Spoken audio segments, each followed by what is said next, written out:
Hey, welcome back to my channel. My name is Megan and I help agencies, freelancers, and consultants land clients. I work with a lot of freelancers in my program, Revenue Spark, the Client Accelerator, and one common issue I notice is that a lot of professionals, and this used to be me as well, they're not always aware of all of the amazing tools available to them to help them manage and grow their businesses. And like I've said before, if you're a freelancer, you're a business owner. So in this video, I'm going to share with you a bunch of freelancer tools that are going to make your life so much easier. I'm only going to share tools that I have personal experience with, that I can, personally vouch for. These are in no particular order, and this is not sponsored, just because I know someone's gonna ask. And lastly, most if not all of these tools you can start to use for free. Now they might limit your access or how many features you can use, but as you're going to learn in a moment, I myself am still using most of these for free, which is awesome. So let's get to it. Let's start with project management. We're talking about ways to keep your tasks and responsibilities and assignments organized. I will stand by Trello until the day that I die. You can use it for free. In fact, I have an agency. I have a team of 5 including myself. We are producing a ton of work and I am still using Trello for free. But importantly, I like Trello so much that once I need to, I will happily invest in it because it's worth the investment. What's so great about Trello is its simplicity. Now, Trello is what we call a Kanban project management system. Kanban just refers to this style of organizing all of your responsibilities into columns, which Trello calls lists. And then within each list, you see all these little boxes, which Trello calls cards. Ooh, that's a mouthful. Everything is drag and drop and it's super user friendly. If you're a freelancer, I recommend Trello 100%. I have used other project management systems like Asana. Asana is great. In fact, I thought about transitioning my team over to that. But what I will say is that it's got a lot more bells and whistles than something like Trello. Even for my agency, Asana ended up being a little more than we needed, and I like to keep things very, very simple. And especially if you're a solopreneur, which many, if not most freelancers are, I would tell you to go with something like Trello. I don't know if this technically counts as project management, but I also used to use, I can't talk today. I also use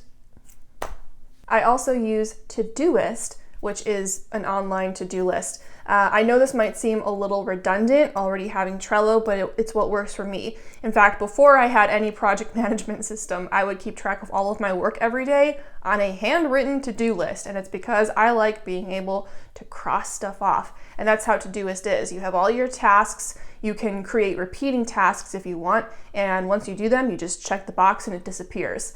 That really works for my brain. So I use that on top of Trello. I use it a little bit differently, but like I said, I need a list. Next, you need a scheduling tool. Calendly is a safe bet and you can use it for free. One thing that I wish I had realized sooner is that if you're going to use Calendly, or probably any tool for that matter, it's going to connect to your Google Calendar, which means that you need to keep your Google Calendar updated always. Here's where I still sometimes mess up. Not very often, I'm pretty good about it. But I think I have about like 8 Gmail accounts, and it's because some of my clients end up giving me accounts with their company, which I don't like, but whatever. And about 4 of those email accounts, I have the calendars that I actively use for those clients. If a client schedules a meeting on one calendar, you gotta remember to go to all the other calendars and block out that time so that if someone uses your Calendly link, that time won't be available. Otherwise, you might end up double booked. I actually have a note stuck to my monitor right now so that I don't do this. I don't know if what I just said made any sense. Just keep all of your calendars up to date if you use more than one. Let's talk about social media management next. If you are promoting yourself on social media, like most of us are, Facebook, LinkedIn, Instagram, wherever, you can save yourself a ton of time by using a social media management tool where you can manage all of your posts under one roof. The alternative is having to log into each and every platform separately and posting one at a time, which takes a very long time. There are tons of tools that do this. Many of them suck. A lot of them are great. Personally, I love Buffer. That's what we're using right now. I've been using Buffer for a minute, and for the most part, it's great. I think you can use it for up to 3 pages, 3 platforms for free. So you could connect your LinkedIn, Twitter, Instagram, or Instagram, Facebook, Twitter, or whatever. You get 3 pages. After that, you're gonna have to start to pay. Right now, I think for our account, we pay $99 a month. To me, it's worth the investment, but start for free. Another option is Later. I have used this before, not a ton, but what a lot of people say they like about Later is that it's especially good for your Instagram posting because it allows you to see the full grid of images, and it helps you to kind of maintain your branding and aesthetic, which I personally am terrible at, so I can definitely see why that would be helpful. So those are the 2 that I can vouch for. I'm not trying to poo-poo anyone else, but if I'm not mentioning a common platform that you know about, it's probably because I either haven't used it or I had a bad experience with it. Buffer and Later I can vouch for. Video calls. These are all the rage these days thanks to COVID. I think we are all very sick of them, but they're not going anywhere.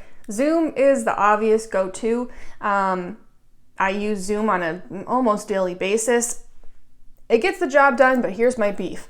If you have multiple email accounts like I mentioned I do, and you have Zoom connected to multiple email accounts, which is the case for me with some of my clients. With Zoom, there is no seamless, easy, foolproof way to log out of one account, log into the other, log out of one, log into the other. And it's not just a matter of signing in and out, because if you're using Zoom integrated with Gmail, everything gets super wonky. If you only have one account, you're fine. You're good with Zoom. You can use it for free. If you start to have several accounts attached to several Gmail accounts, that's when things can get kind of glitchy. To be honest, I have been cheating on Zoom with Google Meet, and it's getting serious. Photo design, you might need it even if you're not a graphic designer. If you want to create your own logo or social media graphics, you're going to need a tool that you can use to create really nice images. I like Canva. Canva's the real MVP. It's free, it's easy, I love it, it's user-friendly. A lot of freelancers will race out and pay for Photoshop, not realizing what a behemoth it is. Photoshop is great, it's super powerful, but that also means that the learning curve is really, really steep. So if you want that to be kind of like a longer term goal, that's fine. Just don't plan on buying Photoshop and immediately using it, because it's very difficult if you're new to this. Do yourself a favor, and for now, just use Canva. Requesting and receiving money, you gotta get paid. Most of my clients prefer PayPal. It's a name they recognize. I'm fine with that. Yes, PayPal takes a fee. They take a cut of the transaction. Most payment processors do. That's how they make their money, because you're not actually paying for the tool itself. So that's how they charge you. Check in your area, check with your accountant. I'm not an accountant, but you can deduct those fees or a portion of those fees when tax season rolls around, which it's almost here. I also have clients that have asked me to use Bill.com and Airbase, I forgot the name. A little more setup involved, but once we got it set up, it was very easy, no issues there. In terms of tools like Venmo and Zell, Venmo, I think just about anyone can use. Zell, I'm pretty sure your bank needs to offer it. I've seen a lot of freelancers use these because they don't take a fee, but this is very, very important. They're not taking a fee because they don't charge fees for personal use. So if I wanted to send my mom, or my mom wanted to send me some money over Venmo, or any comparable tool, and I think PayPal's even the same, there's no fee for personal use. But you're not using this for personal reasons, you're using it for business. You want to make sure everything you're doing is on the up and up. So if you are using one of those tools for business, make sure you have a business account.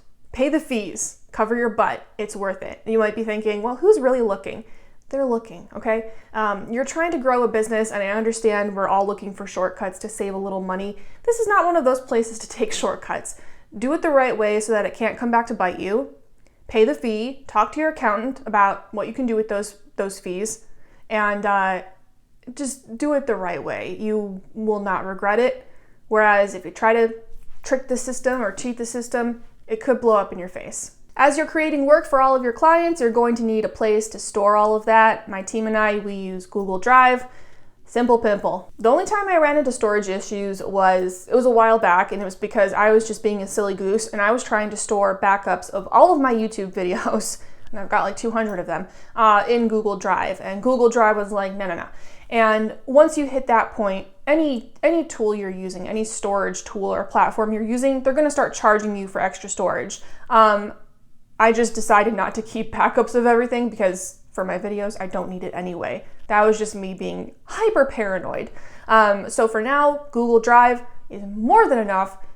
You will not need to pay for anything unless your job entails tons and tons of video, in which case you might need to buy extra storage. I know a lot of my clients use Dropbox. For some reason, I'm just not a fan. It's nothing against them. For some reason, I just don't like it. I prefer keeping everything in Google, since that's where my email is, that's where my calendars are, and I just keep it all under one roof. E-signatures, this is for when you need to send a client a contract that you want them to sign. There are two tools you can use. I've used both DocuSign and HelloSign. Both were great, really easy.